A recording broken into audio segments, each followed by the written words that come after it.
गांधारी के भाई और दुर्योधन के मामा शकुनी को कौन नहीं जानता। महाभारत के शकुनी का किरदार अहम रहा है। कहते हैं कि बुद्धि बल शस्त्र बल से भी ज्यादा खतरनाक होता है। महाभारत में कृष्ण, शकुनी, भीष्म, विदुर, द्रोण आदि ऐसे लोग थे जिन्होंने अपने बुद्धि बल का प्रयोग किया। महाभारत की गाथा में शकुनी अपनी कुटिल बुद्धि के लिए विख्यात माना जाता है। कौरव के मामा श्री शकुनी मामा को कौरव का शुभ चिंतक माना जाता है। शकुनी मामा दुर्योधन का कदम कदम पर मार्गदर्शन करते रहते थे। दुर्योधन भी मामा शकुनी की इच्छा के बगैर एक कदम भी नहीं उठाते थे। ये बात जहाँ गांधारी को खटकती थी, वही धृतराष्ट्र को भी। हम आपको आगे बताएंगे कि क्यों शकुनी दुर्योधन सहित अन्य कौरवों का दुश्मन था और किस तरह शकुनी का अंत हुआ, जानेंगे आज की वीडियो में। इसलिए वीडियो में अंत तक बने रहे। साथ ही वीडियो को लाइक कर चैनल को सब्सक्राइब जरूर कर दे। शकुनी गांधार नरेश राजा सुबाल के पुत्र थे। शकुनी का जन्म गांधार के राजा सुबाल के राजप्रसाद में हुआ था। वो माता गांधारी का छोटा भाई था। वो जन्म से ही विलक्षण बुद्धि का स्वामी था, अतः राजा सुबाल को अत्यंत प्रिय था।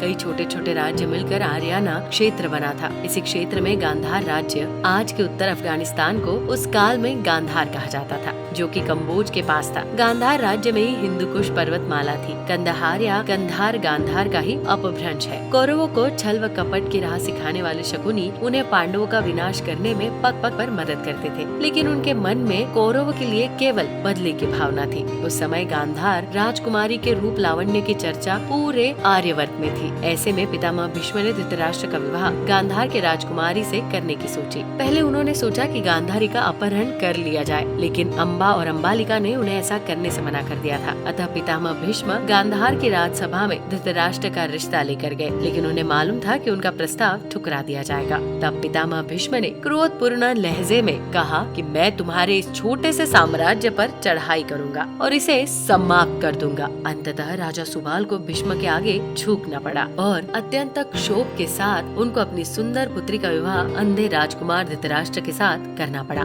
गांधारी ने भी दुख पूर्वक आजीवन आंखों पर पट्टी बांधे रखने की प्रतिज्ञा की। गांधारी से महाराज धृतराष्ट्र को 100 पुत्रों की प्राप्ति हुई थी, जो आगे चलकर कौरव के नाम से प्रसिद्ध हुए। हालांकि वो कौरव नहीं थे। माना जाता है कि गांधारी का विवाह महाराज धृतराष्ट्र से करने से पहले ज्योतिषियों ने सलाह दी थी कि गांधारी के पहले विवाह पर संकट है, अतः इसका पहला विवाह किसी और से कर दीजिए, फिर धृतराष्ट्र से कीजिए। इसके लिए ज्योतिषियों के कहने पर गांधारी का विवाह एक बकरे से करवाया गया था। बाद में उस बकरे की बलि दे दी गई। कहा जाता है कि गांधारी को किसी प्रकार के प्रकोप से मुक्त करवाने के लिए ही ज्योतिषियों ने ये सुझाव दिया था। इस कारणवश गांधारी प्रतीक रूप में विधवा मान ली गई और बाद में उनका विवाह धृतराष्ट्र से कर दिया गया। ऐसा क्यों किया, इसके पीछे और भी कारण है। गांधारी एक विधवा थी। ये सच्चाई बहुत समय तक कौरव पक्ष को पता नहीं चली। ये बात जब महाराज धृतराष्ट्र को पता चली तो वो बहुत क्रोधित हो उठे। उन्होंने समझा कि गांधारी का पहले किसी से विवाह हुआ था और वो न मालूम किसी कारण मारा गया। धृतराष्ट्र के मन में इसको लेकर दुख उत्पन्न हुआ और उन्होंने इसका दोषी गांधारी के पिता राजा सुबाल को माना। धृतराष्ट्र ने गांधारी के पिता राजा सुबाल को पूरे परिवार सहित कारागार में डाल दिया। कारागार में उन्हें खाने के लिए केवल एक व्यक्ति का भोजन दिया जाता था। केवल एक व्यक्ति के भोजन से भला सभी का पेट कैसे भरता। ये पूरे परिवार को भूखे मार देने की साजिश थी। राजा सुबाल ने ये निर्णय लिया कि वो ये भोजन केवल उनके सबसे छोटे पुत्र को ही दिया जाए, ताकि उनके परिवार में से कोई तो जीवित बच सके, और वो था शकुनी। ये भी कहा जाता है कि विवाह के समय गांधारी के साथ उनका भाई शकुनी और आयु में बड़ी उनकी एक सखी हस्तिनापुर आई थी और दोनों ही यही रह गए थे। जेल से मुक्त हुआ शकुनी एक एक करके सुबाल के सभी पुत्र मारने लगा। सब लोग अपने हिस्से का चावल शकुनी को देते थे ताकि वो जीवित रहकर कौरव का नाश कर सके। सुबाल ने अपने सबसे छोटे बेटे शकुनी को प्रतिशोध के लिए तैयार किया। मृत्यु से पहले सुबाल ने धृतराष्ट्र से शकुनी को छोड़ने की विनती की, जो धृतराष्ट्र ने मान ली थी। राजा सुबाल के सबसे छोटे पुत्र कोई और नहीं तो बल्कि शकुनी ही थे। शकुनी ने अपनी आंखों के सामने अपने परिवार का अंत होते हुए देखा और अंत में शकुनी जिंदा बच गए। जब कौरव में वरिष्ठ युवराज दुर्योधन ने ये देखा कि केवल शकुनी ही जीवित बचे हैं, तो उन्होंने पिता की आज्ञा से उसे क्षमा करते हुए अपने देश वापस लौट जाने या फिर हस्तिनापुर में ही रहकर अपना राज देखने को कहा। शकुनी ने हस्तिनापुर में रुकने का निर्णय लिया।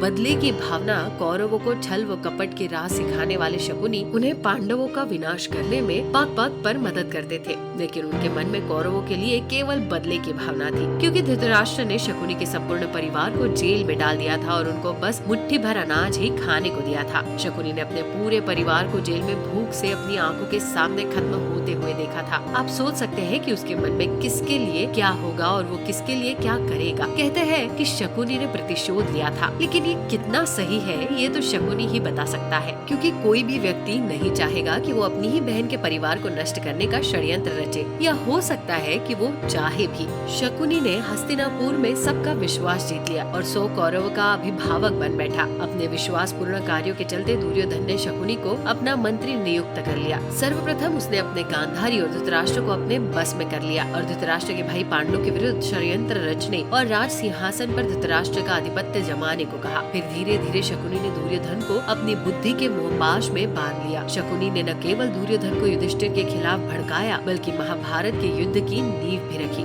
गांधारी अपने भाई की इस चाल को समझती थी और वो अपने पुत्रों से बुराइयों से दूर रहने को भी कहती थी, लेकिन उसकी कुछ नहीं चलती। पति, भाई और पुत्र के बीच गांधारी दिवस थी। ये बहुत कम लोगों को मालूम होगा कि शकुनी के पास जुआ खेलने के लिए जो पासे होते थे वो उसके मृत पिता के रीढ़ की हड्डी के थे। अपने पिता के मृत्यु के पश्चात शकुनी ने उनकी कुछ हड्डियां अपने पास रख ली थी। शकुनी जुआ खेलने में पारंगत था और उसने कौरवों में भी जुए के प्रति मोह जगा दिया था। शकुनी का वध। कुरुक्षेत्र के युद्ध में शकुनी ने दुर्योधन का साथ दिया था। शकुनी जितनी नफरत कौरवों से करता था उतनी है पांडवों से, क्योंकि उसे दोनों की ओर से दुख मिला था। पांडवों को शकुनी ने अनेक कष्ट दिए। भीम ने उसे अनेक अवसरों पर परेशान किया। महाभारत युद्ध में महादेव ने शकुनी का इसके पुत्र सहित वध कर दिया। चलिए अब बात करते हैं शकुनी के 3 खतरनाक चालों की। पहली चाल, एक योजना के तहत एक बार दुष्ट दुर्योधन ने शकुनी मामा के कहने पर भीम को जहर देने की योजना बनाई। सभी को गंगा के तट पर प्रमाण कोटि स्थान में जल क्रीड़ा करने और उत्सव मनाने के लिए एकत्रित किया और दुर्योधन की योजना अनुसार चुपके से भीमसेन के भोजन में विष मिला दिया गया। फिर निश्चेष्ट भीम को गंगा के ऊंचे तट से जल में ढकेल दिया गया। अन्य पांडवों को इसका भान भी नहीं होता है। भीम को जल में उनके नाना